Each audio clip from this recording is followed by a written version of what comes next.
You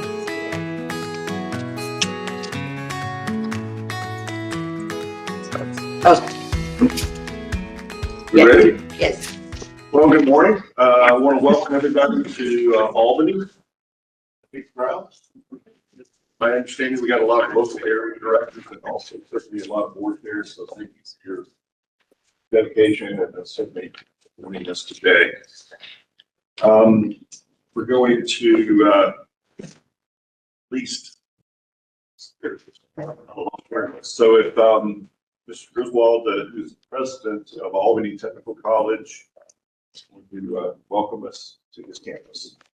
Thank you, sir. Good morning, everyone. And again, welcome to Albany, Georgia, and welcome to the campus, one of the offsite campus of Albany Technical College.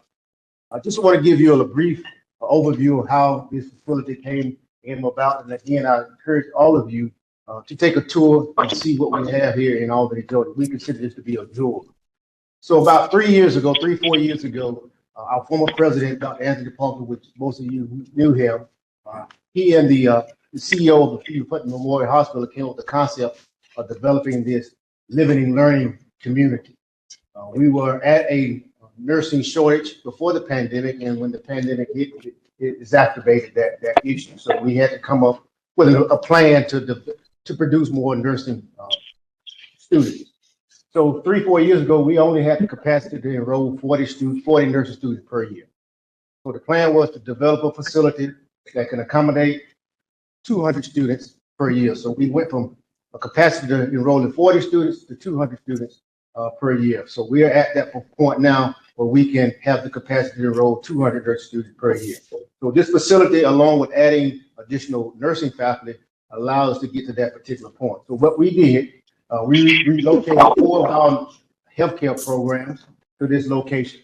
We have our nursing program here, our practical nursing program, phlebotomy, and nurse aid. So we have all of those programs that we relocated from our main campus. We leased this first floor from the Phoebe Memorial Hospital. It's about 47,000 square feet, the first floor. So, and upstairs, the second and third floor is our living units that students have the opportunity to lease an apartment from Phoebe.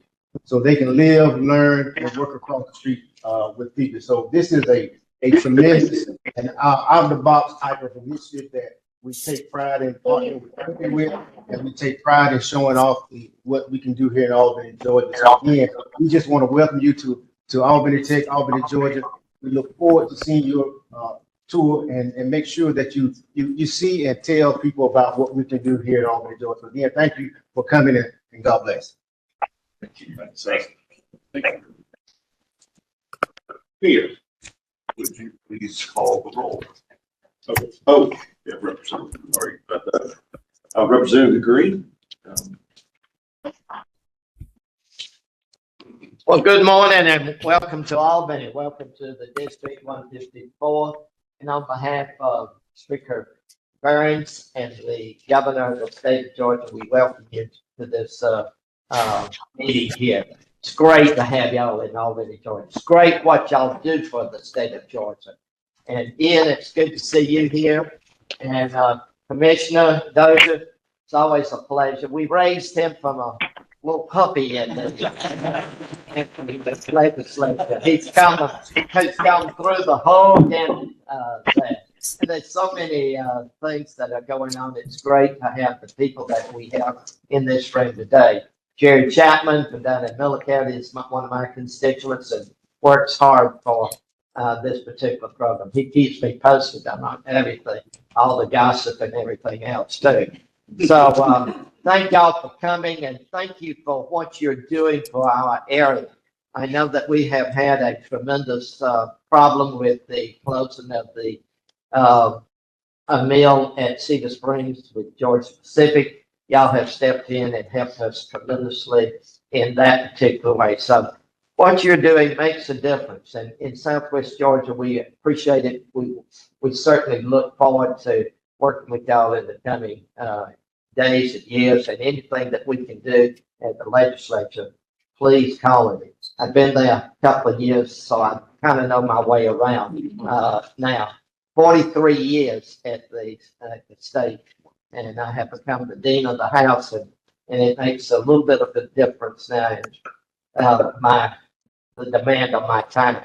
In fact, when I leave here, I have 2 other events to do today and 2 tomorrow, and then Saturday will be a horrible day for me. Anything that we can do for you, please take a tour. It makes you'll love it. You'll love to see what's going on. And thank y'all again. Thank you, Stuart, for this opportunity. Thank y'all for coming today. And may God bless y'all and continue the good work that you're doing. Thank you so much. Again, thank you for your leadership. Certainly looking forward to moving forward as one of the state wants to do business, and all your support of our efforts here. Again, welcome to all the local area directors and the board chairs that have joined us. Always good to see those individuals when we reach out into the various parts of the state with this meeting. So, will you please call the roll? Yes, I will. Do we have Amy Jordan on? Barbara Rivera Holmes? Bart Gobeil? Bill Hightower? Governor Brian Kemp? Kiana Good? Present. Thank you. Chris Tobiasen? Present. Chris Wells? Dale Keith? Present. Thank you. Emily Davidson? Present. Thank you. Frank again? Good morning. Good morning. Thank you. Chuck Newman? Good morning, I'm here. Thank you. Greg Dozier? Here. Keith Clark? James Wilburn? Jay Cunningham? Keith Brady? Here. Thank you. Kelly Brownlow?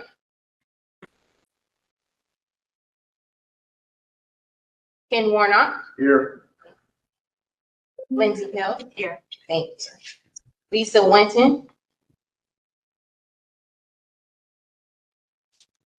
Logan Leslie? Here. Thank you. Margaret Conrad? Here. Thank you. Mary Ford? Mike Long? Here. Trish Ross? Here. Thank you. Randy Bills? Trey Taylor? Here. Sam Dasher? Good morning, I'm present. Thank you. Sam McCurchin? Present. Thank you. Steve Bradshaw? Here. Stuart Countess? Present. Thank you. Susan Andrews? Here. Teresa Fisher? Here. Good morning. All right, thank you. Gonna go back through for those that. Okay. Okay. Amy Jordan? Barbara Rivera Holmes? Present. Thank you. Bart Gobeil? Bill Hightower? Governor Brian Kemp? Chris Wells? Keith Clark? James Wilburn? Jay Cunningham? Mary Fort? I'm present. Thank you. Randy Beal? Very good. Thank you. Moving into the business meeting, couple of changes in staff that we'll go through first. So Simisola Johnson is the new business retention and rapid response coordinator. Will be based out of the Athens, Georgia area. Previously served as business services recruiter on the Title III business services team. Annie Hart has joined the OWD's Title I team as an administrative assistant 2, and Jessica Render has joined OWD's data reporting training team as the new administrative assistant 2 also. Lastly, Nikki Giles has started as the OWD's communications team as the new webmaster. Then we also have two new state workforce development board joining us. I know present here is Steve Bradshaw. He has replaced Buddy Hardin after he has resigned from the board. So welcome. And then online with us is Commissioner Barbara Rivera-Holmes from the DOL. She has her representatives here with us. Commissioner, I'm not sure if you would like to address. I would. Thank you. Good morning, everyone. I am so happy that you are in my hometown of Albany at one of our premier sites, an incredible partnership between Phoebe Health System and the Technical College of Georgia. It's something we're very proud of as we look at advancing our healthcare pathways throughout Southwest Georgia. I regret I can't be with you in person. I've been asked to participate in meetings today with Vice President Vance, where I'm eager to talk to him about our state's talent and labor strategy. But have here on the call, and Wesley Ross from my office is there should you need any resources from our department. But I'm eager to work with each of you and honored to be able to serve alongside you. Thank you. We look forward to working with you. Steve, any comments? Well, honored to be here. I've recently been paroled from 8 years of elected service on the DeKalb County Commission. Left with my sanity intact. Since January, I've been traveling and playing golf, and I'm looking forward to being of service to this board. Thank you, Mr. Chairman. Appreciate it. Well, again, welcome to both of you, and look forward to building those relationships, but certainly tackling the issues that we need to tackle to make the state continue forward. Thank you, sir. Moving on to the business side, in your meeting minutes, you should have both the agenda for today's meeting plus the meeting minutes from the May 22nd meeting. Hopefully you've had a chance to review those. Any questions or changes that need to be notated? Hearing none, is there a motion to approve both the agenda and the meeting minutes? Ford. Having a motion and a second, all in favor indicate by saying aye. Aye. Aye. Aye. Any opposed? Hearing none, the motion is approved. We'll move on to the committee reports. We will begin with the Adult and Dislocated Worker Committee. Committee Chairwoman Teresa Fisher will guide us through that. Hey, good morning, everyone. The Adult and Dislocated Worker Committee met on August 5th. A quorum was met and 4 action items were presented. Policy 3.2.1, General Eligibility Determination Process. Policy 3.4.1, Adult and Dislocated Worker Training Services. 3.4.1.1, Individualized Training Accounts. And policy 3.4.1.5, work experience, all of which passed unanimously during our meeting. Deneen Woodson, OWD's program manager, presented the updates to the policies for the committee's consideration. And I'll go through each policy 3.2.1, 3.4.1, and 3.4.1.5. And then, Mr. Chairman, I will then turn it over to you. So 3.2.1, General Eligibility Determination Process. The first change specifies that all individuals applying for services must complete a citizenship affidavit certifying their lawful presence within the country. This change also specifies that individuals under the age of 18 are not required to complete this affidavit. However, they must do so within 30 days of their 18th birthday to continue receiving services. Deneen also covered policy 3.4.1, Adult and Dislocated Worker Training Services. The change revises the language to ensure that LDWAs have implemented uniform policies for the administration of adult and dislocated worker training services. And policy 3.4.1.1, individualized training accounts.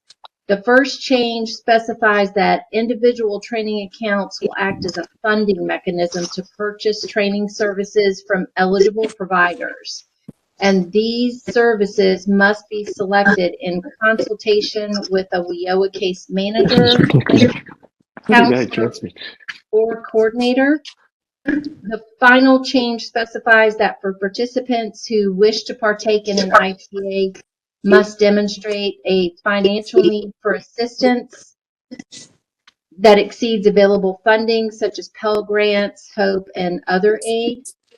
And furthermore, the LDWA staff must obtain and review an official invoice or itemized cost breakdown from the training provider, which details all direct and indirect costs associated with participation in the training program, including tuition, fees, books, required supplies, and any necessary support services. Morning, how are you? Mr. Chairman, I'll turn that back over to you. If there's any questions, I'm not sure if Deneen Woodson's here. Are there any questions in regards to any one of those three policies?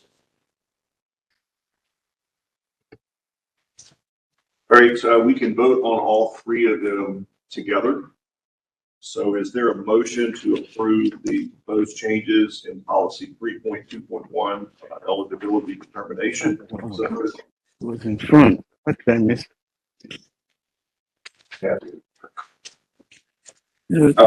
Policy 3.4.1, the adult and dislocated worker training services, and policy 3.4.15, work experience. I'll move my motion.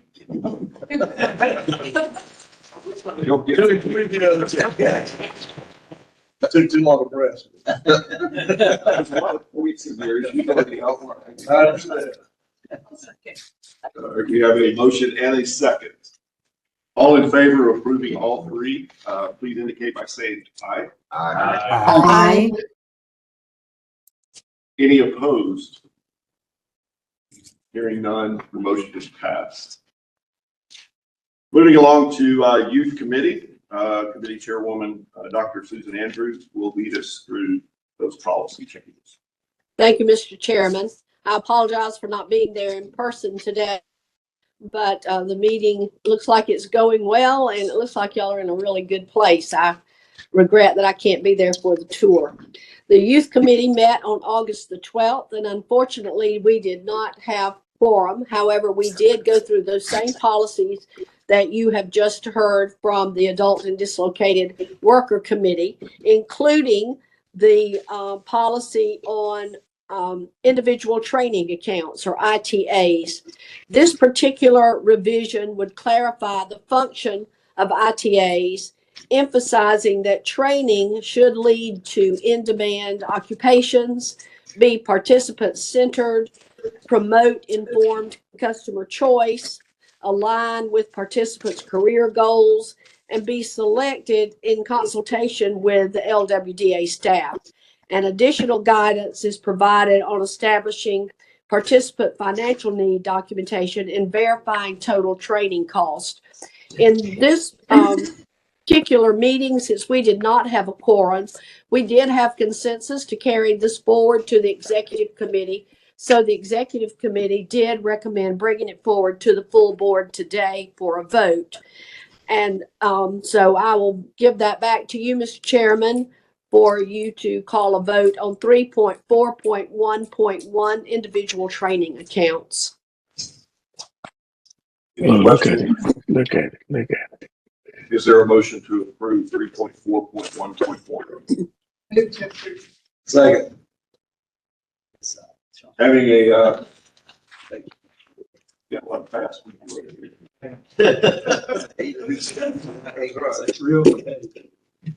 We have a motion and a second. All in favor of approving 3.4.1.1 through the Youth Committee, please indicate by saying aye. Aye. Any opposed by no? Hearing none, the motion passes. Thank you, Dr. Andrews. Thank you. Moving forward into the Finance and Performance Committee, Dr. Wilbur is unfortunately not able to be with us, and James lead us through their policy action items.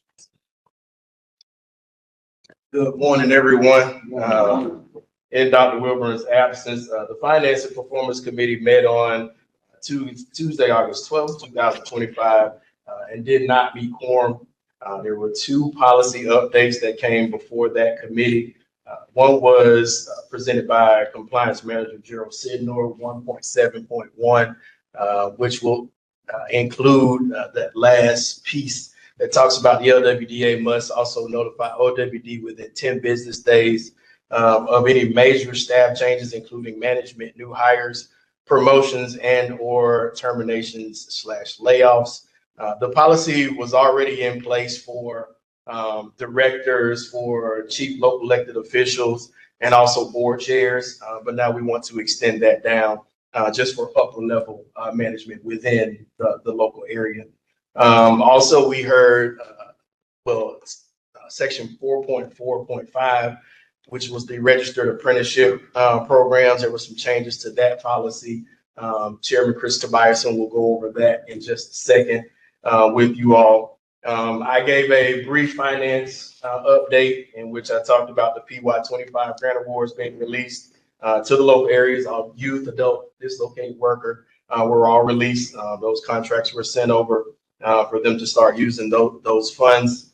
The Quest DWG grant had a balance of $735,434.45. This grant actually closes on September the 30th of this year. Also said that the dislocated worker grant of $1.8 million was given to us for the Georgia Pacific layoffs, just to be held in for us to help with training services and things to that effect. Gerald Sidnor and Melanie Napolitano, our Title I compliance manager and Title III compliance managers, gave a brief monitoring summary update. They will give a more in detail one just a little bit, and that concludes finance and performance. Any questions? All right, so we have, we'll entertain a motion for approval of policy 1.7.1 about local leadership appointments and contacts. Is there a motion? I'll make a motion. There you go.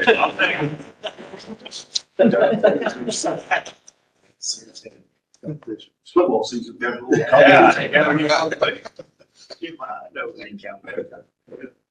So we have a motion and a second. All in favor of approving 1.7.1, please indicate by saying aye. Aye. Any opposed? Hearing none, the motion passes. Moving on to our apprenticeship committee, Chairman Bison. We met on Monday, August 11th. Thankfully, we did have a quorum. We did have an update to the policy 4.4.5, which is the registered apprenticeship program. Those changes focus on removing redundant language and clarifying some of the guidance in there. Also went over the program eligibility to give clearer instructions on how to opt in to the eligible training provider list so that it aligns with TEAGL 8-19 guidance. We also went over program elements, emphasis on supporting the in-demand occupations for the local policy. We reiterated the RAP program characteristics for visibility, program performance, added CFR citations, encouraged voluntary reporting. We did program removal, policy change, primary responsibilities shifted from the U.S. Office of Apprenticeship to the Georgia OWD for timelier action. And then semi-annual RAP review process clarified, redundant sections were consolidated. We did approve those changes unanimously. We also got a quarterly apprenticeship team update from Danny Mitchell. We have 22 employer agreements, 72 ETA forms, and 15 work process schedules are submitted. We have engagements with FDIC, Norfolk Southern, Southwire, Water Tower, Reserve Electrical, Southcrest Church, and many more. We have stakeholder outreach included to Georgia Vocational Rehab, Valdosta EDA, and the Georgia Network for Electric Mobility. Rosalind Dennis gave us a report about the $1 million high demand apprenticeship program and public service apprenticeship program funding, which is $5,000 per apprentice, up to 10 per sponsor. $1.1 million safe-based funding plus $5 million competitive award to expand RAP opportunities. The goal is to serve over 700 apprentices. Half of the $5 million to local areas for apprenticeship activities and support services, and the remainder to the high demand employer programs linked to pre-apprenticeships. Then Tyrese Eckles gave us a report about the outreach events, ACCG conference, Valdosta and Lowndes County Development Authority, the Georgia CTE conference, and also Rapids training in Savannah. And then they did LWDA training in Statesboro. Some of their upcoming events that have happened since we had our meeting was on August 13th. They had a HDAP and PSAP info session, WorkSource Georgia boot camp on August 18th in Macon. And then they're having a college apprenticeship coordinator peer group meeting September 17th and 18th.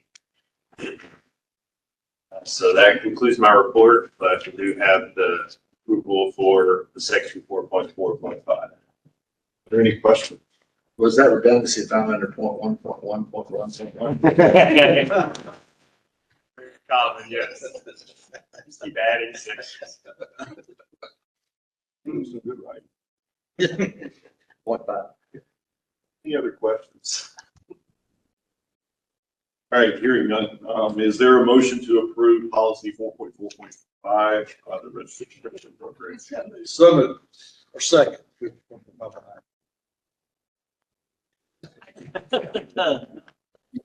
All in favor, indicate by saying aye. Aye. Aye. Any opposed by no? Hearing none, the motion passes. Moving on into executive committee. So a little bit of an update. We've already gone over the new state workforce development board members.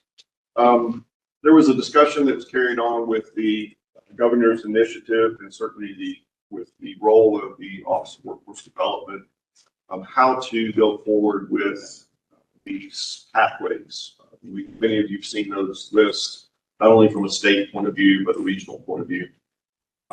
We decided to create an additional committee that will be a standing committee, and it will be titled as the High Demand Career List Committee. The objective or purpose of that particular committee is to do an annual review of the HDCL, which evaluates hundreds of occupations using the complex data and criteria that Irene and Ian have outlined to many of us over the past months. This is actually completed by OWD and the GOST staff. But this committee will ensure that the full board receives vetted recommendations for our approval, which then get tasked back through. We reached out to several different members. You can see the list. That committee is comprised of Kelly Brumlow, Krista Biason, Sam McEachern, Amy Jordan, and Chunk Newman. So we think that it's the right path to go. We took some careful consideration based on where the individuals are located, the industries that they represent, to have a broad base. You could cover every area, but then the committee gets so big. So we did not choose to do that, but we think we have a pretty good broad representation around the state and also the industry side of it.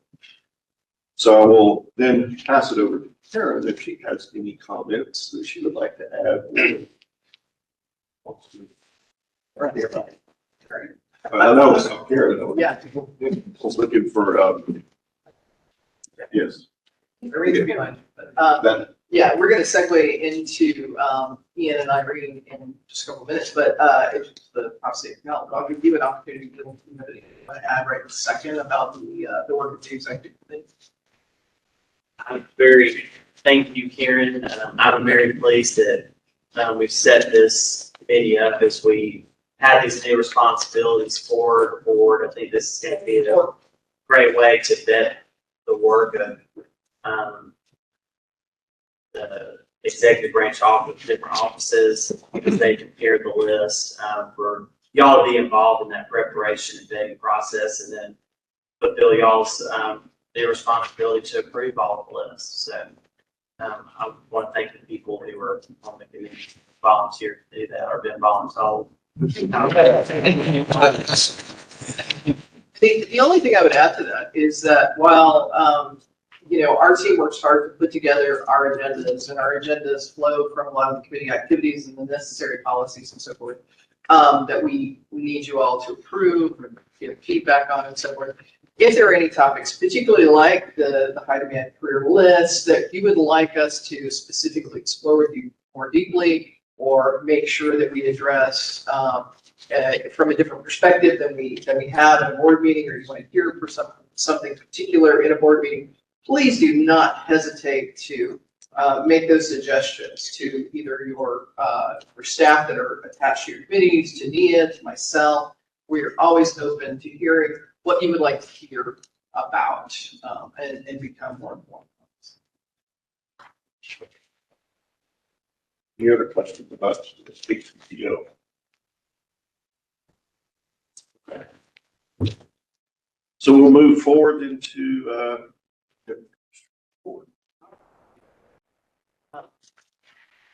I guess I'll close it here.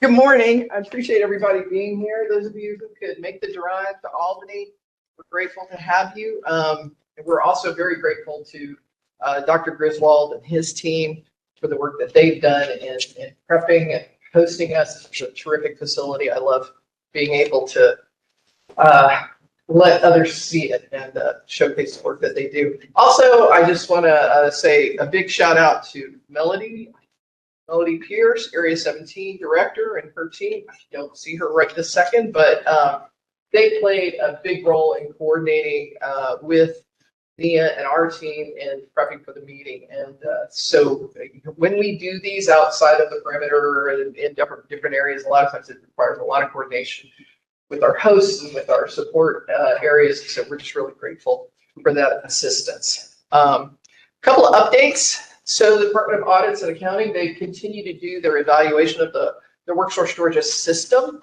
Well, actually, I take that back, not just the WorkSource Georgia system, the workforce development system within the state of Georgia. So they're not just looking at the Office of Workforce Development specifically, but also the Georgia Department of Vocational Rehabilitation and the Georgia Department of Labor, and in concert, how all of these agencies support workforce development for the state as a whole. Some of you might recall that we mentioned that you might get a call from Department of Audits and Accounting for an interview.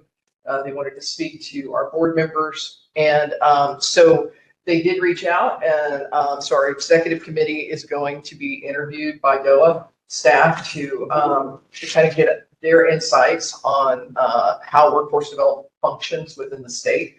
Also, we were notified by DOA that they had originally expected to be finished with the audit by October. But unfortunately, I think they kind of realized, like we knew, that this is a very, very large animal, and getting to know it and understand all the moving parts takes a lot of time. And so they decided to extend the time frame. So they expect to be done in December. We're planning a meeting with them, I believe, in the next week or so for an update to kind of hear where they're at. And if they have particular concerns or other questions, we'll keep you all updated as appropriate. If any of you all have any questions about that and how it's proceeding, please don't hesitate to reach out on that. In terms of federal changes, there's been a lot of press around Make America Skilled Again, the president's executive orders and things like that have come down. And there was a lot of, initially, there was a lot of anxiety about funding. Where's funding sitting and has funding been released? I just want to let you all know that all of our expected funding at this juncture has been released. So that's a happy thing. We have a lot of area directors in the room, and they, I know, are very happy about that, breathing a sigh of relief. And we are as well. Allows us to continue forward, continue doing the good work that we're all doing. One of the big changes, and you've been approving policy around this, is the affidavit verifying lawful presence for the individuals that we serve. So we've been able to use a lot of self-attestation in the past, and just not have as rigorous documentation process around this. However, the new ruling is going to has mandated that we become much more rigorous in this, and that it's an annual process that is revisited with our participants. So so that's part of what's generated a lot of the policy changes that you're approving. And there's a lot of work going on out in the field to implement these processes and figuring out how do we implement it on the Title III side, working with our job seekers and so forth. So that's a big change that's happening for us. You might have noticed you might have heard, maybe you didn't, sort of on my radar. Joint report came out from Department of Labor, Commerce, and Department of Education, talking about kind of furthering and deepening the discussion around the Make America Skilled Again proposals and what that would mean. It would propose a lot of streamlining, a lot of budget cuts potentially, and a lot more flexibility in terms of how workforce development is delivered. However, that still requires necessary authorizing legislation. So while we're kind of looking at all of that and trying to read the tea leaves, we're still a little bit up in the air. So we'll keep you updated as things move forward on that front. We are really focused on continuous improvement in OWD. And so to that end, we've got a number of different things happening that I just wanted to make you aware of.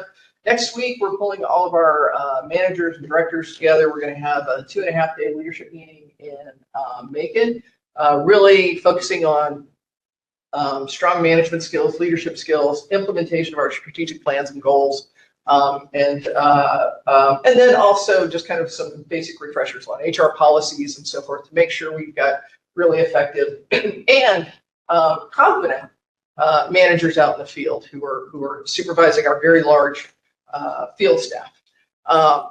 Additionally, we're working on improving and expanding our training opportunities, and part of that is happening through our Department of Training and Program Quality. Jonathan Leslie, we put just a few tasks on his plate since he's been hired, and one of those is to implement a learning management system on behalf of our division, so that not only our staff but also our local workforce development area staff can have on-demand training, access to updates, and really valuable professional development opportunities.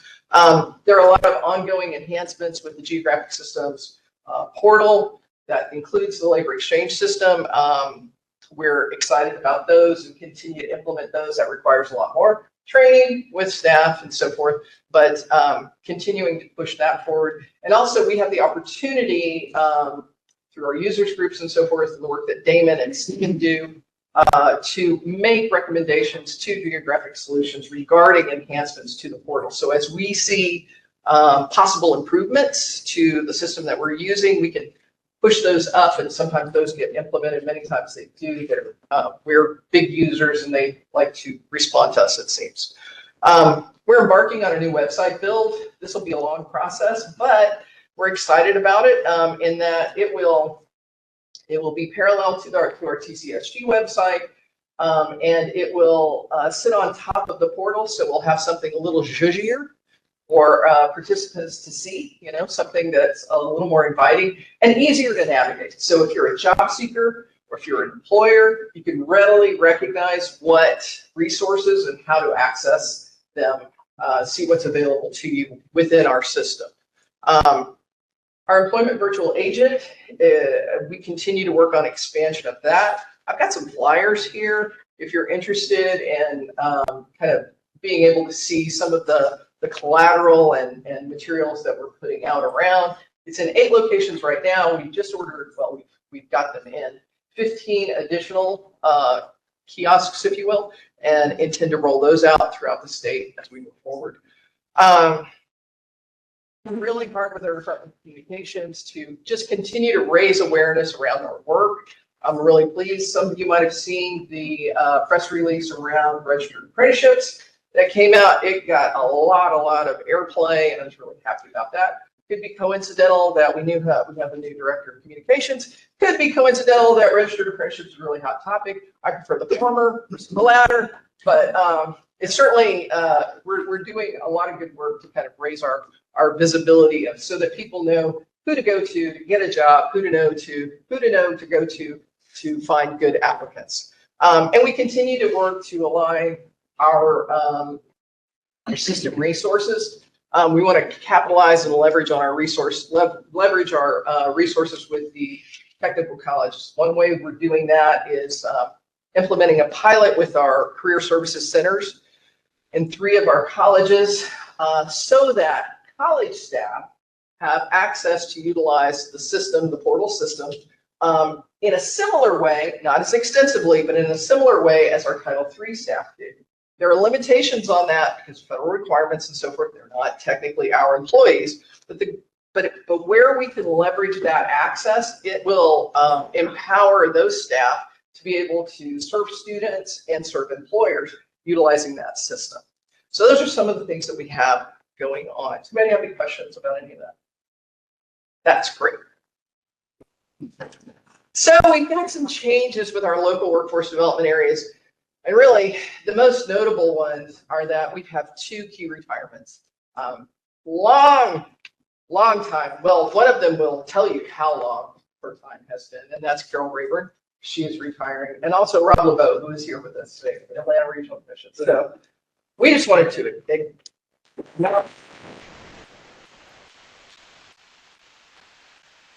Carol, I don't know. Good job. Thank you. Godspeed.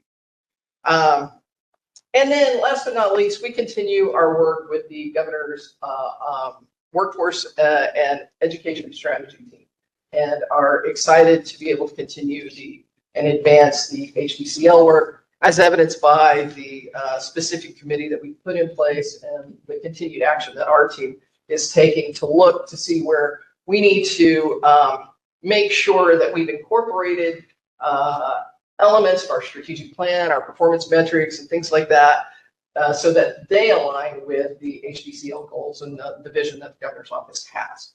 Does anybody have any other questions? All right. Thank you very much for your time. I appreciate it.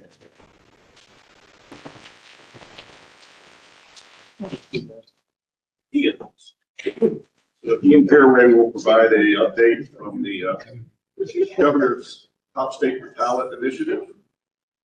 Thank you, Chairman Countess, for the opportunity to be here today and just give a brief update. I spoke at the last meeting, so my first slide is kind of just a little bit of a review, so I won't linger there to be repetitive, but for those who were not there, it'll be informative.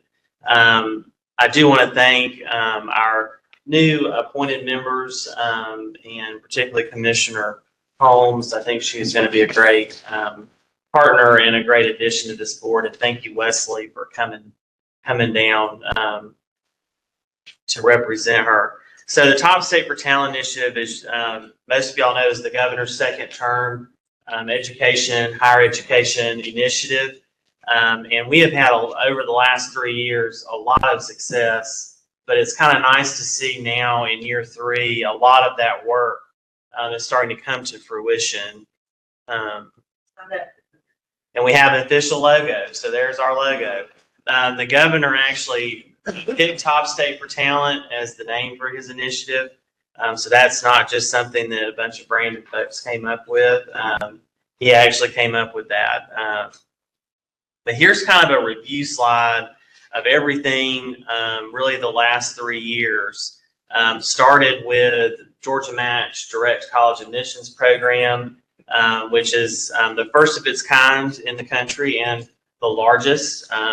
As I said last time, every high school senior gets a personalized letter from the governor about the public institutions that they are eligible based on their GPA and scores to be admitted in, and that we're holding a spot for them. And we were very proud of that first class. Just in the TCSG system alone, saw a 10% enrollment bump. This was sort of the initial project of the strategy team, which includes 7 agencies. It includes TCSG, it includes the Governor's Office of Student Achievement, and my colleague Jackie Lundberg is here with me, and Irene Lunan from that agency. The University System, Department of Education, Department of Planning and Budget. You got to have your money people there. The Department of Economic Development and now the Department of Labor has joined the group with the commissioners partnership.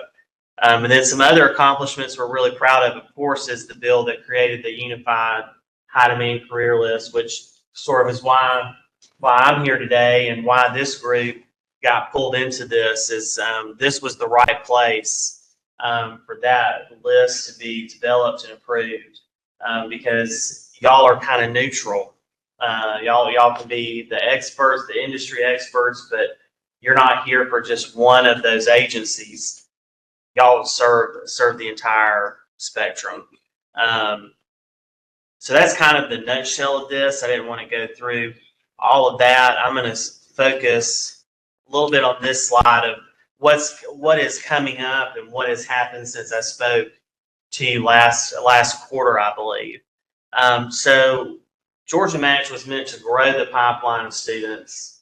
The high demand list focuses our programming for those students. Well, now how do you navigate all of this stuff? And each agency has their platforms and their internal way that they direct our customers, so to speak.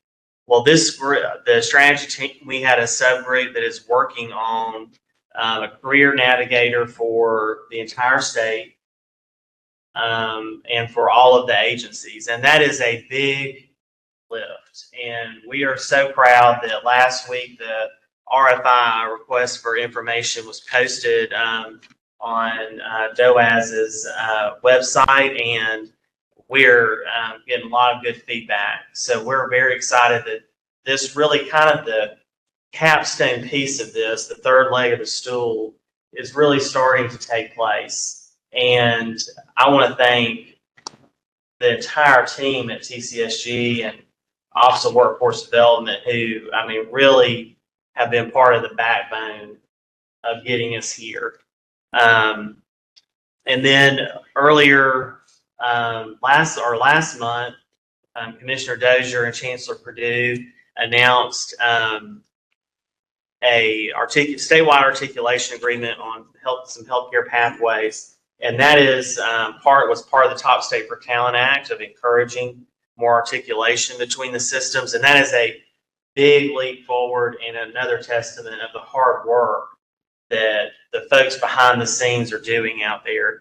And we're just very grateful for that and setting the stage for more articulation agreements to happen over the next year and a half. Speaking of articulation and partnership, I don't know that it was necessarily done justice, but right here at Phoebe, during the pandemic, when we had some education and workforce relief dollars, we were able, the governor through the GEARS, it was called GEARS money at the time, to fund the initial pilot for that nursing pilot. And then the influence of the results of that landed in some legislation and then was continued in the governor's bill last year, really showing results. So Phoebe has really been in the mix as far as the policy making in the Top State for Talent initiative. And then our next big event is the annual Governor's Workforce Summit, October 20th through the 21st at the Georgia World Congress Center. You'll all be receiving information about that very soon. So we're looking forward to that. And the governor, of course, will every year has a theme and some web announcements of the next sort of stage of the initiative. So we're looking forward to that. So y'all's role while I'm here and what work we've got to do coming up is, of course, every year we've got to approve a high demand career list, an updated list. And, as I've said in the past, there's about 1 million ways to define high demand, and getting all of our agencies together and with these smart people in the back, I think we came up with a really good list. It was pretty comprehensive, intentionally. And then there are the regional lists. And as we were deciding how are we going to do these regional lists, because in state government, we are map rich. We had plenty of maps to choose from that we could possibly use, and drawing our own was off the table. So we used the regional commission maps that are probably the most widely used and uniform across state government to determine this regional high-demand list. And then today you saw Chairman Countess announce that subcommittee that will help develop that work. And I'm very happy, not just with the articulation agreement we saw last month, but we're already seeing on the K-12 side at DOE, we're seeing some of the university system, certainly technical system, really an emphasis on using the list and to align their programming. And as people are making decisions about what programs get renewed, where do we put our resources, we were able to put some grant money in the bill and in the budget last year to help on the K-12 side of helping folks retool, if they needed to update a program so that they could align with the list. So I'm very happy to see that work is really starting that the list is not just another list, that we're actually seeing some folks own it at the local and regional level. I'm very encouraged by some of our regional leaders, particularly in Columbus, up in Dalton, who have really said, okay, we're going to own our list. And you see the technical college president, the local university system president, and local superintendents and chambers getting together saying, okay, how are we going to own our region's list? And that's a great sign that people are taking this seriously and have bought in to the objectives. And the chairman listed off those new members. That is my update. I know we got a big program, but thank y'all again for having me. If y'all have any questions, Jackie and Irene and I will be here for the rest of the meeting today. But thank y'all very much. Thank you. We're going to add one comment, and Karen may want to comment on this. So last week, I had the privilege to attend the National Governors Association, which is all about Office of Workforce Development. I find it interesting to listen to other states and how they approach this topic. They all have very similar issues, but you don't find as a well-aligned approach as what Georgia is. I'm biased, I admit that, but there's some interesting approaches. Ours seems to be a little bit more streamlined and certainly has a lot of motivation behind it. So thank you for your leadership in that aspect. Okay, so we're going to move on to the Office of Workforce Development performance presentation. Stephen is going to, you got it up. Okay. Good afternoon, or I guess still morning, everybody. Stephen Wilson. Talk about performance with you guys, and I can't really see the screen. I got a bad neck, so I might do a little bit of dancing and then walking around. But if we're going to be top state for talent, then we need to perform like it. So I'm going to tell you how we did in PY 24, but for the new board members and folks who may need a refresher who don't live and breathe this every day, give you a little 101 on WIOA performance, how we're measured, and then what all the different measures mean. So for our 3 programs, each program has 5 performance measures. These are mandated by the WIOA law. First measure is the Q2 employment rate. So in the second quarter, after somebody exits one of our WIOA programs, do they have a job? Do we get them employed? And they're looking in that second quarter after they leave us. Likewise, there's a Q4 employment measure. Do they have a job in the fourth quarter after exit? It doesn't have to be the same job. They don't have to be employed in the second quarter to be a positive for the fourth quarter. It's just that they have a job in that fourth quarter after they exit. There's a median earnings measure. So they look at everybody who had a job in that second quarter after exit, pick the dollar amount in the middle, and that's the median earnings for that cohort. And then for our individuals who do receive training, we're going to have an education program. We look to see if they obtain a recognized industry credential. This is not typically a certificate of completion. This is a credential that you can take anywhere, hopefully, and say, I went through this training, got the certificate or credential, and I'm qualified to work for you. So we look at the percentage of our individuals who went through a training program who obtained one of those credentials. And then also, if they went into training, we have what's called a measurable skills gain. So while they were in that training program, did they demonstrate some sort of skill progression? That looks like for individuals who are in secondary education or post-secondary education, if they went from one semester to the next successfully. If they're in an OJT, did they meet some benchmarks that the employer put in place when that OJT was established? If they're in an apprenticeship, did they go from 1 year in the apprenticeship to the next? So those would be measurable skills gains. Our youth is a little bit different for the Q2 and Q4 measures. In addition to going into employment, if they leave our program and then go into post-secondary education, that would also count as positive for those two measures. And our Wagner-Pizer folks are lucky; they don't do training, so they're just measured by the employment rates and the median earnings. So consider ourselves top state talent because we perform like one for adults. You look at this handy little chart. You got the measures on the left column. That second column is where we actually performed at. So 82.6% of our adults entered in the second quarter after exit PY 24. Our goal is 82.8%. We showed the bushes. We tried to find one or two more people to get us at that 100%, but we were at 99.8%. Let me take a brief step back to kind of tell you how the feds consider us a success or not. So for each individual measure, as long as we're within 50% of our goal, we pass for that single measure.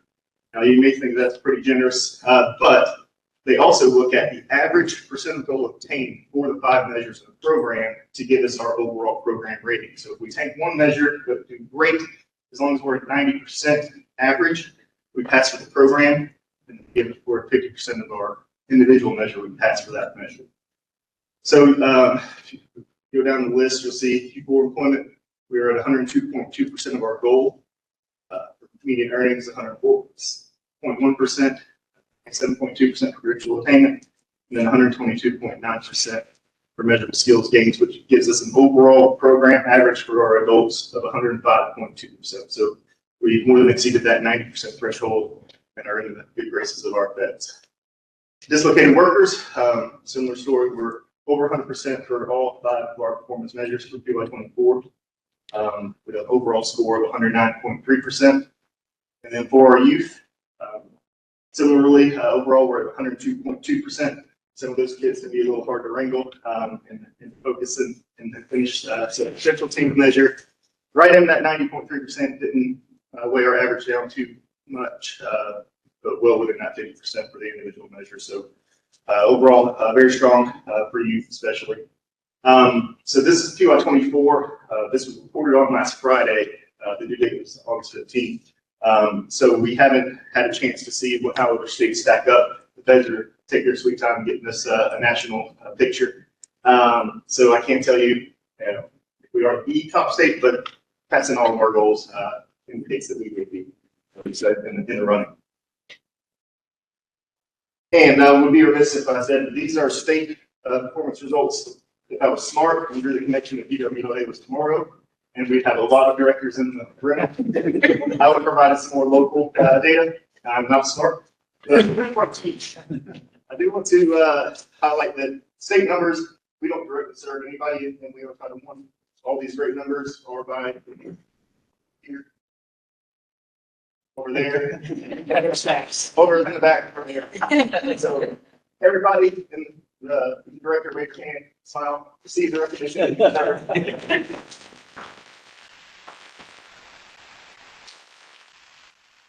Great job, everybody. In Wagner-Pizer, we do direct service for that, but that's not really focused in this forward. But just for if you're interested, 68.1% Q2 employment with a goal of 66.4, 102.5 for regular employment, 105.2 Q4 employment, and 111.7 overall, 106.5. So another good year for Wagner-Pizers. Excuse me, sir, may I ask a question? Yes, sir.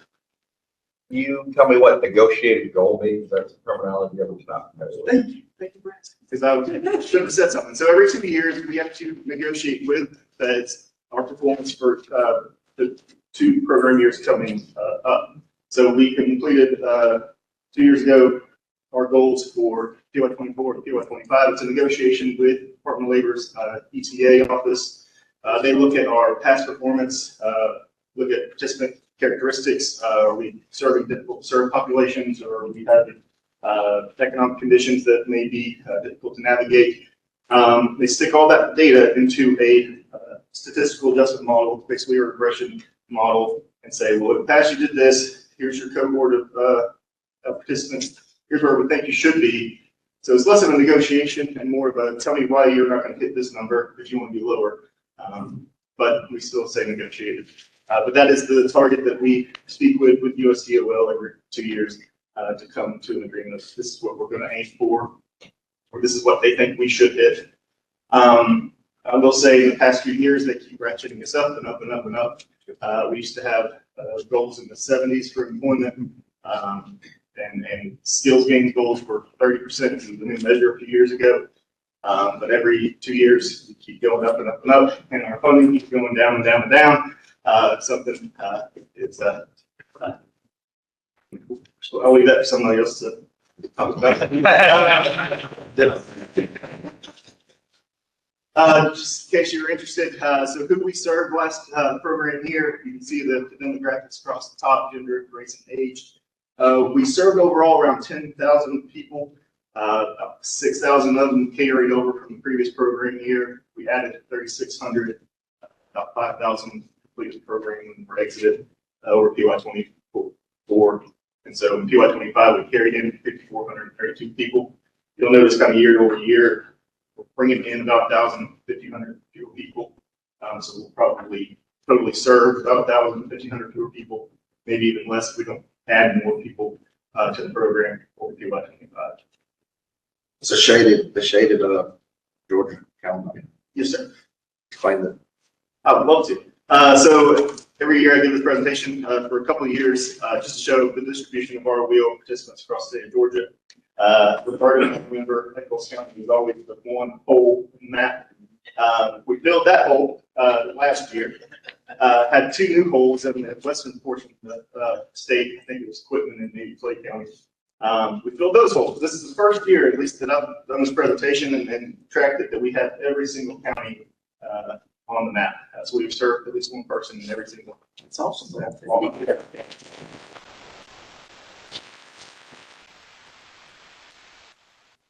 And it's a density map, so the darker the blue strip. And then for our individuals with barriers, so no surprise, 97% below income, so I have that off to the side because it would just work all the other numbers. But about a fourth of our participants were basic skills deficient, which means that they are at an 8th grade level or below an 8th grade level in math or English. About 1,200 of our folks were single parents or pregnant. 800 were youth who needed additional assistance. We served 765 ex-offenders, 618 disabled individuals, 368 youth who were pregnant for parenting, 324 homeless individuals, 107 American Indian and Alaskan Natives, 97 English language learners, and 90 youth who were in or aged out in foster care. That's a surprisingly low number for English language learner. It is. Our adult education program focuses on that population quite a bit. So we definitely increase that number, but it's not a main focus of the Title I program. So looking at what we train folks to do and where they got a job or what they got a job doing, you can see our number one individual occupation is heavy truck driver, CDL. The rest of the top 5 are all healthcare related occupations. Then we got some welders, managers, botanists, and dental assistants. Got asterisks next to the placement occupation because our employment data that we get after people exit does not typically include occupation information. It includes the industry of the employer, but the employer is not required to list the occupations through the UI system. So we don't get that information unless our case managers are able to track them down, beat them over the head, and tell them, hey, what job did you get? Or they have an idea of when they exit, and then they'll put that occupation information into our system but it's not always there. So that's why there's asterisks of those individuals where we are able to see what job they got after they left our programs. You'll see most of them track, especially the top 5, nursing assistants, truck drivers, LPNs, etc.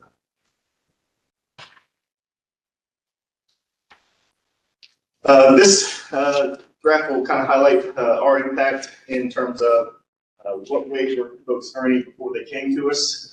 Those first 3 data points are the third quarter before they came to us, second, first. And then after they left our program, what were they earning?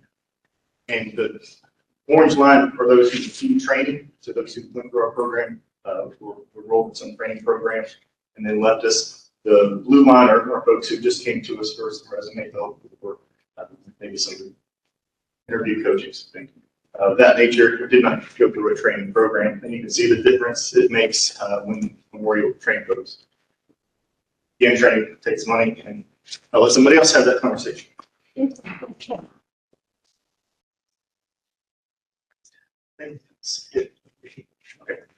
So my student colleague Damon Willer was one to talk about warm notices. He probably would have had a better segue. I don't.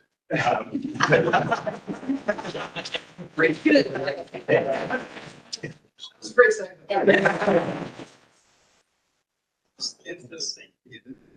So for those of you who do not know war notices, an employer has 50 employees who are going to be laid off, 50 or more employees who are going to be laid off. 64 layoffs occurred PY 23. So for PY 24, the number of notices is to 89. The total affected employee count of 17,000. A little bit of uptick in activity over the last quarter here. Trends that did you track industry? They are smart. I try really listen. 2 seconds. And this is just over those last 2 years, kind of by month, so you can see it has a close. February was a busy month for our team. August isn't complete yet. We've had a few already in August, so I left that off just because it was incomplete. But you can kind of see that in flow, and it's ticked up over the spring of this year. And then by industry. So the big blue box, so this is by number of employees affected, not the number of layoffs. But the bigger the box, the more employees were affected. Number 1 was telecom. That was because one employer had 4,100 individuals laid off. U.S. Cellular. The next 2 are transportation and warehousing. So then we've got some healthcare, admin support, manufacturing, different kinds of manufacturing, and then professional tech around the top 2. And then in those notices, employers are required or encouraged, it depends on their interpretation, putting the occupation that is impacted.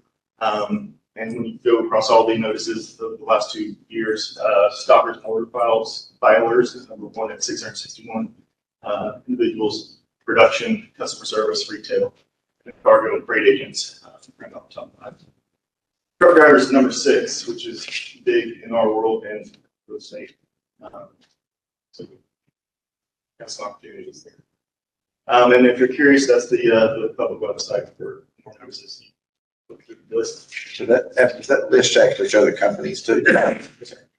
And we're happy to put together any analysis or custom list. Any questions? Other questions? Good. Questions? So we're good. We're good. No, we're going to take 5. All right, so we're going to take a 5-minute break. 11.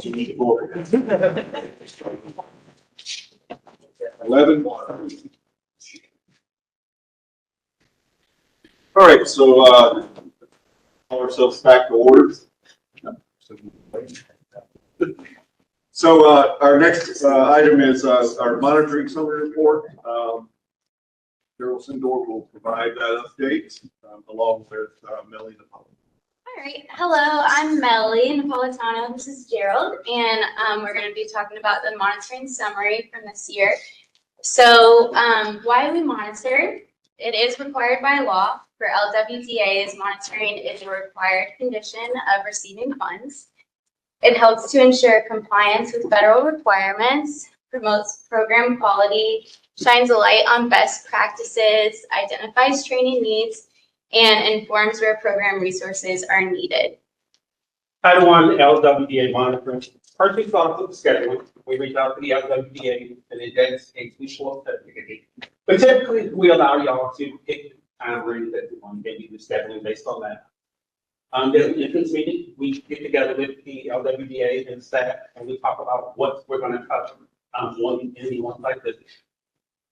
There's the on-site visit. 2 people from the compliance team come out.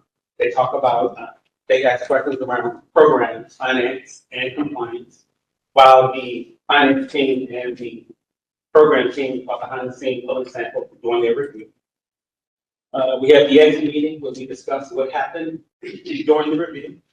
We compile reports, and if corrected actions are needed, then we send them out to the other. All right, so on the Title III Wagner-Pfizer side of monitoring, we do scheduling in advance to verify no internal conflicts. We have our desktop review portion where we're pulling reports from the WorkSource Georgia portal. Then we do the on-site review. So we go to about 2 career centers per region. There are 7 regions in the state.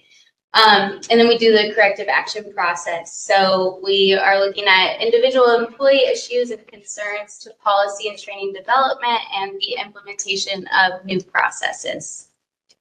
Our monitoring highlights finance programs and finance teams. Each monitor and support the overall success for the LWDA. Coordination between the teams internally improves service delivery. Strong documentation, proactive preparation, and follow-through helps reduce time. So we do our desktop review, and then we go on site, and it's the compliance team, and also if you've met Felipe Pacheco, the state monitor advocate, he comes with us, and we interview employment services staff and regional managers when we're on site. The desktop review portion, we're looking at job orders, so making sure that if in one section of the job order it says you need a high school diploma, that's what it says throughout, and it doesn't later say you need a bachelor's degree. If that did happen, then the staff should follow up with the employer to clarify what the requirement is. We look at job referrals, so making sure that staff are referring qualified customers to jobs. We look at the migrant and seasonal farm worker program. So when we serve MSFWs, they all need to have a Wagner-Pfizer application, an IEP, and a resume. So that's what we're looking for in the system.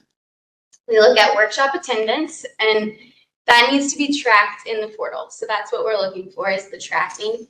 And then on the businesses services side, we're looking at client relationship management. So staff are supposed to be tracking their interactions with employers, potential employers, and so that's what we're looking for.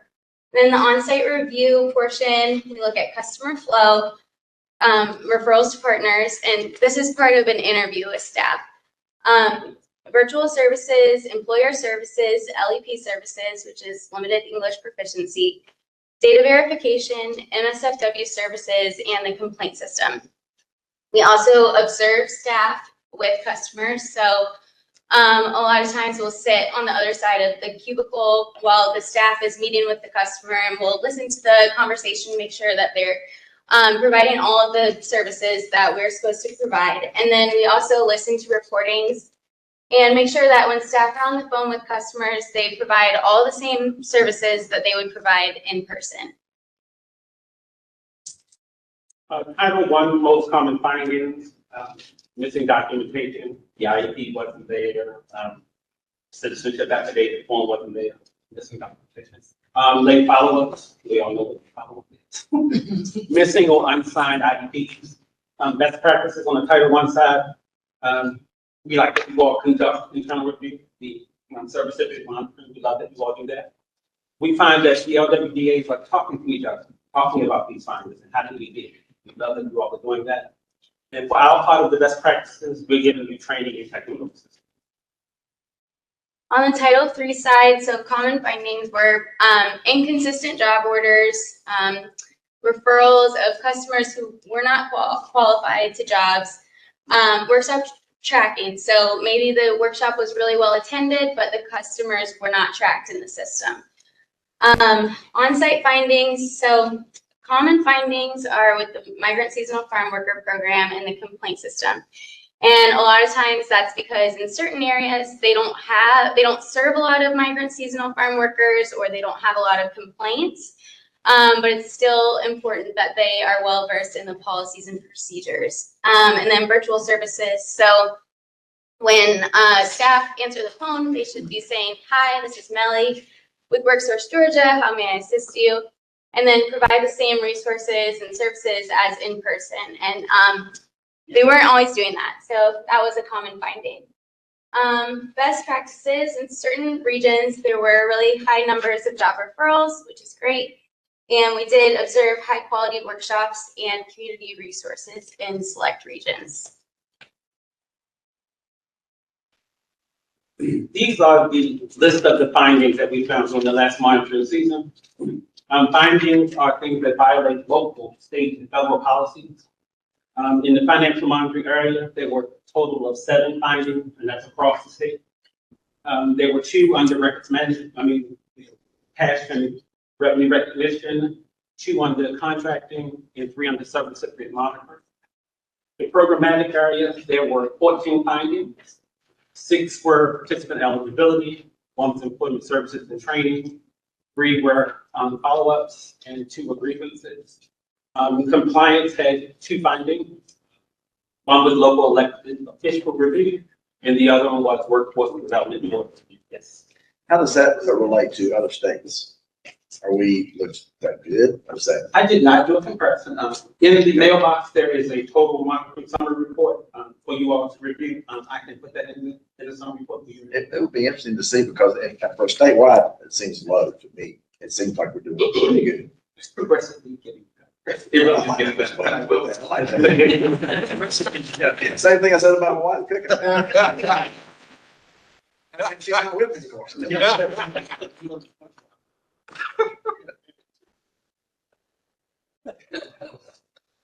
This is a list of our technical corrections.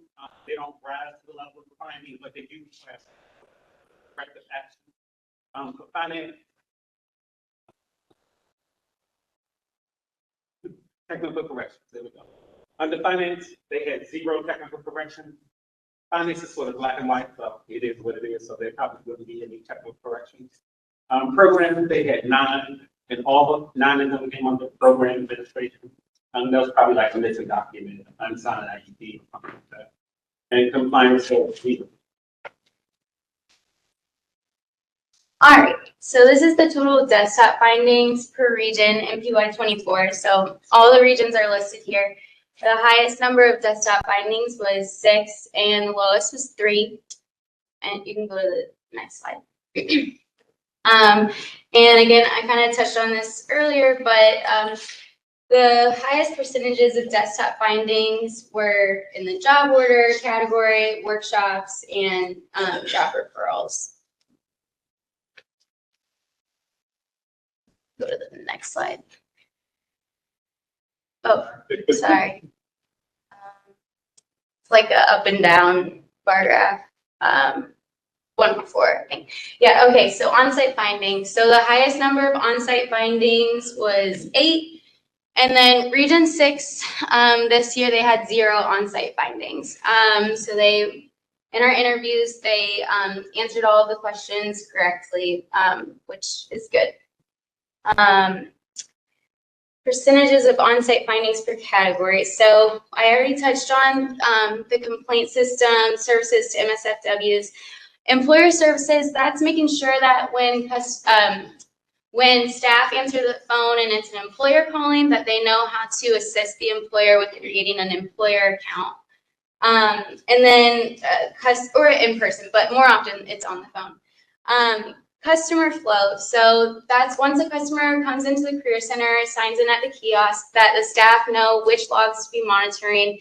And then when they bring a customer back to their desk, that they do the Wagner-Kaiser application, get their resume online, and then provide the other resources that we can, like referring them to jobs or referring them to a partner or to training. Okay, corrective action response. So 100% of the findings issued were addressed by the regional managers through the corrective action response process. And a lot of times that's just, they'll provide follow-up training to their staff to make sure that their staff know our policies and processes. We accepted all of those corrective action plans and closed out the PY24 monitoring season in July. And lastly, our plans for PY25. So we're going to be looking more closely at staff activity. For example, the number of Wagner-Kaiser applications and participations and the number of job referrals and job orders that each staff are processing. And then we're going to compare those numbers to foot traffic reports and statewide reports. So for example, if in one career center, their numbers for participations and job referrals is really low compared to another career center, we're going to be making sure that that's because there's less foot traffic in that career center and not just because the staff is being less productive. So we're going to be looking at that. And then we're also going to be partnering with Title I staff to do some secret shopping. They'll go into the career center as if they're a customer, and they will meet with an employment services specialist, and then they'll say that they're looking to do job search, and then they'll report back to us and let us know how the customer service was that they received and how the services were that they received. And based on their report, we'll know how to move forward regarding providing the best customer service possible. So that's it. Any questions? And again, the full copy of the summary report will be in the Dropbox if you want to review, and I will include the section.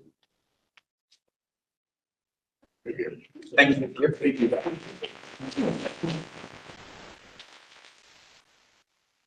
Okay, so next on our agenda is the LWDA spotlight, and Melody Pierce will bring that from Southwest Georgia. Well, good morning, everyone. And again, thank you all for taking time out to come to Southwest Georgia to be a part of this great opportunity to be in the presence of not just the local people of Southwest Georgia, but all the directors and everyone that came today. So thank you all. And before I begin, my putting the pieces together through partnership, passion, and purpose, I would be remiss if I did not acknowledge my phenomenal chair, Gabe Lord, Jerry Chapman, my regional planner, and all the great directors that are here today that came near and far. I also want to acknowledge, talking about partnership and collaborative, our ED for Albany, when they found out that you all were coming, they put together a goodie bag for you all. So that's in the back. So everyone is just enthused. But I will say this, when I was told I was going to be able to do a spotlight, I said, you know what? Not just talk about WRA. Let's not talk about the numbers. Everybody knows about the numbers. Stephen was going to talk about the numbers. Let's talk about the human touch, right? Let's talk about why these programs are important, but not just the human touch. Let's talk about how everyone is coming together and everyone is realizing that you can do more when you remove silos, right? So there's no need for silos. Let's get together, let's partner, let's collaborate, and let's see how we can service the community of Southwest Georgia. I have 14 counties. I'm very proud to say that. Now, we have sector partnership. And when the sector partnership opportunity came in 2017, we were doing our thing, but then guess what? The light came on. And Jerry, who is him and I partner, he is the chair and I'm the co-chair. And Roberta and Amy, we came together and said, you know what? It's strength in numbers, right? It's unity. So why not collaborate? Why not bring it together? So Roberta and Amy, they had a summit, right? So then the decision was made, why not come together? We are right next door, we're neighbors, and just like employers and employees don't see county lines, why should we? Why not come together? So with that being said, we have our annual healthcare summit. We're very pleased and proud of the summit because as a result of the summit and the fact that we are not able to provide food, they go out and get scholarships, they get sponsorships. So once the food has been purchased, they came up with a clever idea of, with the resources, let's do scholarship opportunities. Let's build our brain trust. Let's create pipelines for higher education. So not only do we have a summit that we are empowering healthcare educators, we are also giving an opportunity to students. We're rewarding them by allowing them to apply for scholarship opportunities. So since you all were not there and present, how about I bring this year to you? I'm giving the welcome, as you can see. There's Jerry and Amy. There's one of our scholarship recipients. And we break it up. We do Southwest Georgia and we do South Georgia. The lovely audience of attendance. That was one of our guest speakers. She is the cool cat. She works at one of our private schools here in Albany and Sherwood. And she's very thought and innovative. She travels around the country and she thought it not robbery to come to Tifton, Georgia to present at our summit. We had a panel discussion. Shout out to my chair being a part of that. He is a real team player. We actually had a session where we had an AI representative and we were able to ask questions and she answered. Brandon, yeah, don't forget about you. This is the team. This is the team, a combination of South and Southwest Georgia. We have vendors. Now, let's talk about our real skills day, right? So with funding being reduced, y'all got to think about how can I think outside the box? What can I do different? Well, for our area, we made a decision to just focus mostly on out-of-school youth because of our budget. So we didn't just leave our in-school youth high and dry. What did I do? I found a friend. And I found a friend in Great Promise Partnership. And we came up with the Real Skills Day where we collaborated with Albany Technical College, who was kind enough to allow us to use their facilities. We partnered with Great Georgia Promise. We partnered with Lifelink of Georgia. We partnered with the Georgia Department of Education. And we were able to put on our second Real Skills Day where we are focusing on in-school. So you think outside the box, you may not have to spend money, but there's other ways that you can be still a part of the solution. The goals that they focused on to be better prepared and motivate to finish high school, to learn new ways to overcome challenges faced at school and work life, have strategies to be successful in the world of work and in their personal lives. So this is the group, and we opened it up to Southwest Georgia, but this year we opened it up to counties outside of Southwest Georgia, and we allowed them to come to the schools and they get the exposure. Some of these kids, and you would think in 2025, oh yeah, they can go to a high school, or yeah, they can go to a technical school or a college, but unfortunately that's not their reality. A lot of these young people, only thing they know is the county and the city limits of which they dwell. So during this opportunity, when they come, we have a panel discussion. And this is the chief of our fire department. This gentleman works at Turner Job Corps, and we have a panel. And we allow these young people to ask questions. How often will you have these individuals in your presence to ask these questions? This is Kim. She's from Georgia Power. This gentleman is from Phoebe Putney. So we try to expand the exposure because we understand everyone is not going to college. Everyone is not going to a technical school. Some people want to just go into the workforce. So why not give them that opportunity? Lisa, who's employed at Albany Tech, she was one of the moderators. Then we had Randy. And Randy talked about, and his presentation was securing the bag. It's great to go to school, but guess what? It's good to have dreams, but you got to have funding. And he talked about other funding opportunities that they may have not even thought about besides Pell and different other grants. He talked about other scholarship opportunities. How often are these young people going to have this resource at their fingertips? Then I did a presentation and talked about some employability skills. A lot of our young people, they're going to school, they're going home, they're not getting that exposure. So we talked about dressing for success, showing up for what you anticipate. What is it? What's your dream? What do you want to become? How do you get to where you want to be? Then they were able to explore the different departments at the technical school. Again, a lot of them have that exposure. So they were able to pick what pathway do I want to go. That's the healthcare pathway. And they had 4 other pathways they could visit. That's the great Partner Promise staff right there. That's us closing out. And then we also allowed them an opportunity to talk to someone from the admissions department. Now, we have our regional rapid response and business service team. Again, we don't work in silos, we work together. So we have a collaborative with WorkSource Georgia, our rapid response coordinator, our Exodus Business Services, our one-stop operator, our Wagner-Pizer, our veterans, and we come together and we meet quarterly and we talk about how can we best serve the residents of Southwest Georgia. And we just recently added my counterpart from Tallahassee, because guess what? Thomasville, Tallahassee. It's just a sign that says "Welcome to Florida" that separates. There's so many Georgians that work in Tallahassee and vice versa. So we brought them aboard as well. Again, we're tearing down silos and we're trying to make this region a better region. Then we work with our Golden Triangle. They just recently received a grant, a federal grant, where they are able to offer heavy equipment simulation training. The beauty of that is that they don't have to look at requirements that you look at for WRA at the time. So as long as the individual is interested in it, they are able to go through this training at no cost.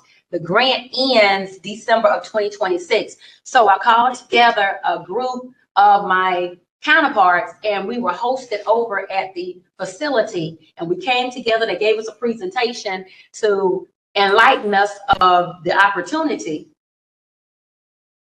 And those are the ones that were in attendance. So now we can go out and spread the word, because guess what? If you are not eligible through WRA, then there are other opportunities. You have your reentry individuals that don't have the opportunities to go and work in the hospitals of various aspects. So guess what? You can do heavy lifting, simulation training, and you can work with the counties. You can work on the roads. So again, it's just opening up opportunities for individuals and removing barriers and obstacles. And that's what we are here for, right?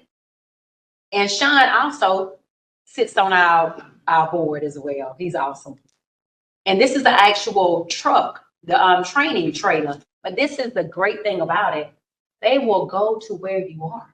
So if there is a county that has about 10 individuals that want training, they will come, they will set up. As long as you have the right kind of energy source that they can plug into, they will train these individuals, again, removing barriers, transportation, childcare, to be able to, again, equip the residents of not just Southwest Georgia, but the surrounding regions. Then I am a part of the Georgia Housing Task Force. We had our 25th annual Southwest Georgia Housing Conference, and I was able to do a presentation connecting workforce and affordable housing and the significance of the two. Then we have our healthcare sector partnership. We do monthly meetings, and United Way hosted this event for us this particular time. And during these opportunities that we have, it is to connect the dots and it is to add to our resources. So as we are interacting with our participants, we have resources to provide to them and give them a more holistic approach.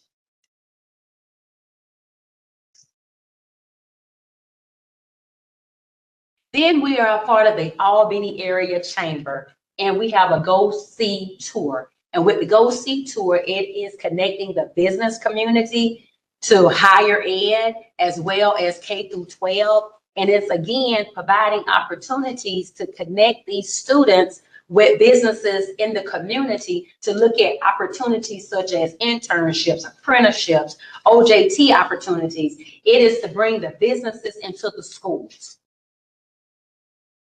And as you can see, Miss Barbara, before she moved on up, she was a part of this initiative. Then we have our Workforce Alliance. The Workforce Alliance is a collaborative between Southwest Georgia, Coastal Georgia, South Georgia, and three of workforce in Florida. Alabama was a part of it, but right now Alabama is going through some serious restructuring. So they're there, but they're not active. And we meet, we come together, and we come to the conclusion again, employers, the job seekers, the employers, they don't see state lines, they don't see county lines.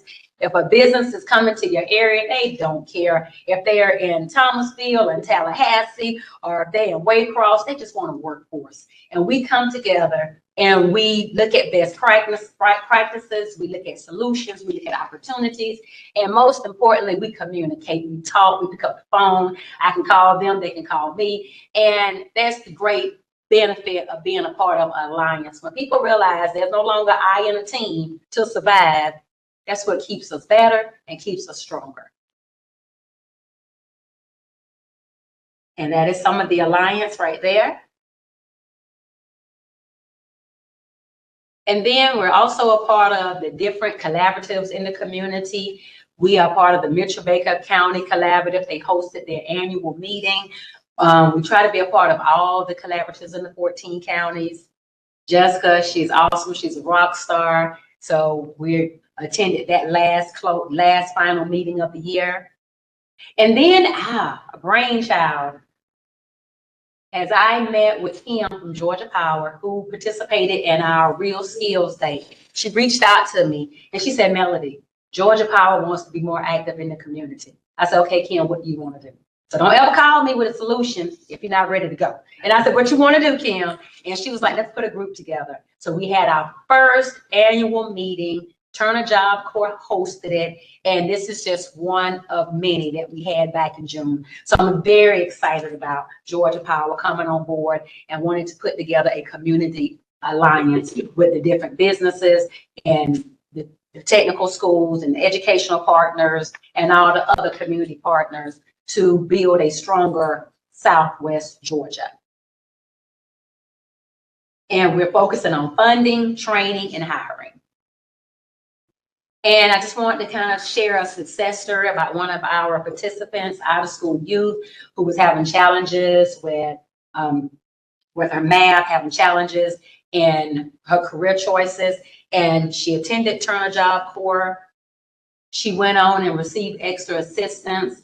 She was able to get her GED and pass her ASVAB test. So now she is moving on up in her career. She's navigating.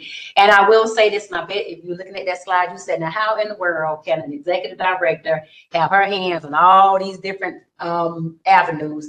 And I had to slim down my slide. I had more pictures and more initiatives, but I said, taper down, Melody, taper down. But I say that to say, and the reason why I'm able to do those things is because I have a dream team. I cannot do it by myself. I have a phenomenal operations manager. She's been in workforce for over 20-something years. My program manager, the way our area is set up, we have outsourced our career services and business services. Even though we have outsourced it, we're very much so still connected. We're still driving. Rebecca works so closely with those service providers. Jerry Chapman, as I mentioned, he does my newsletters. I send it to him. He sends everything out. He puts it together. Pasha Spence is my office manager. Jalissa, she just fills in where she needs to. I am truly blessed to have the team that I have to allow me to do the things that I do. Any questions from anybody? But I do like to entertain questions. And this is just contact information from my service providers, from Equus to Eckerd, who takes care of both our in-school, our out-of-school youth, our adults, our dislocated worker, and our business services. And thank you, thank you. Yes.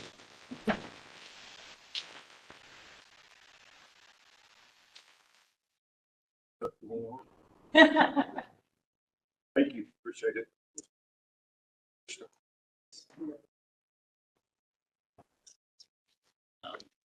I think a lot of what we talked about today is breaking down silos, and that's what we spend a lot of time at TCSU talking about now that we have our 5 pillars.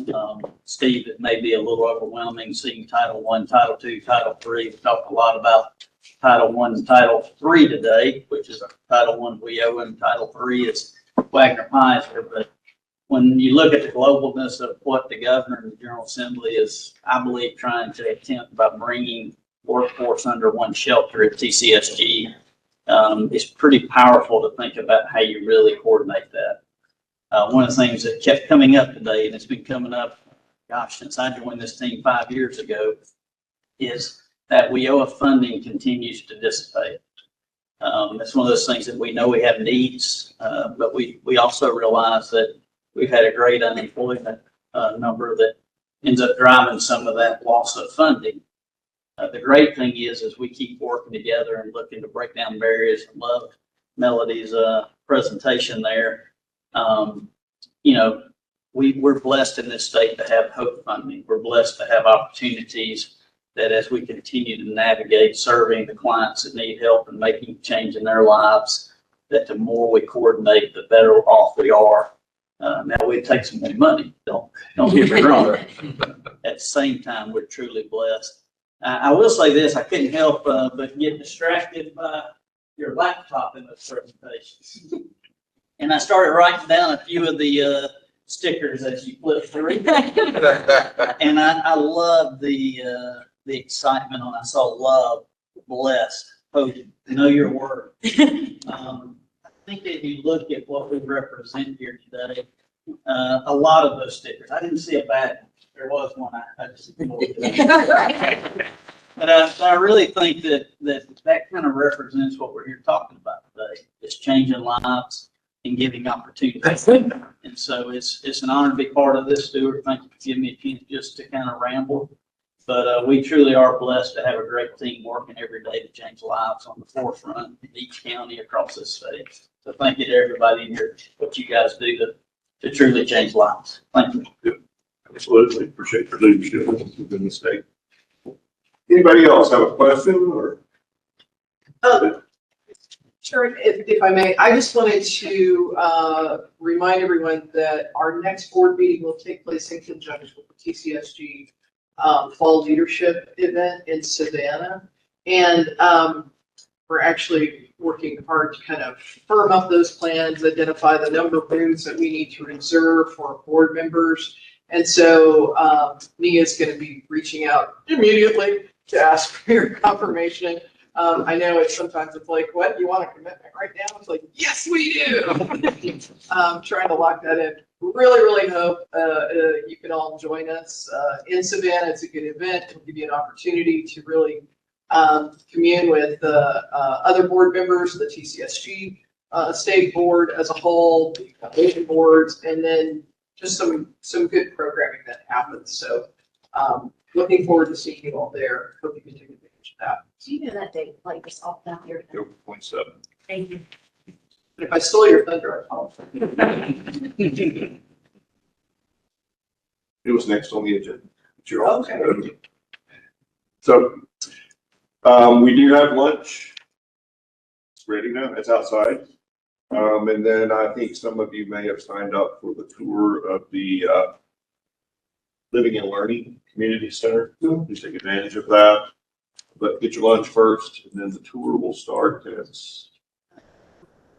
about 4:45. So please take an opportunity. And heard from Karen already about the upcoming meeting in October, which is always a fun time. There's never a bad meeting. It's family. But we do appreciate your being here today. Those of you that are online, look forward to continuing the work. All the things that we covered today. I will entertain a motion. Make a motion to adjourn. Really? Is there a second? Gotta have a little fun. All in favor of adjourning, please say aye. Aye. You say no. Thank you for your time today. Thank you.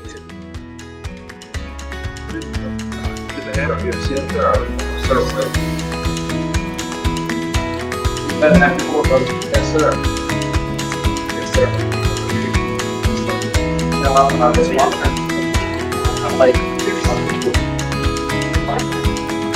Deep woods on.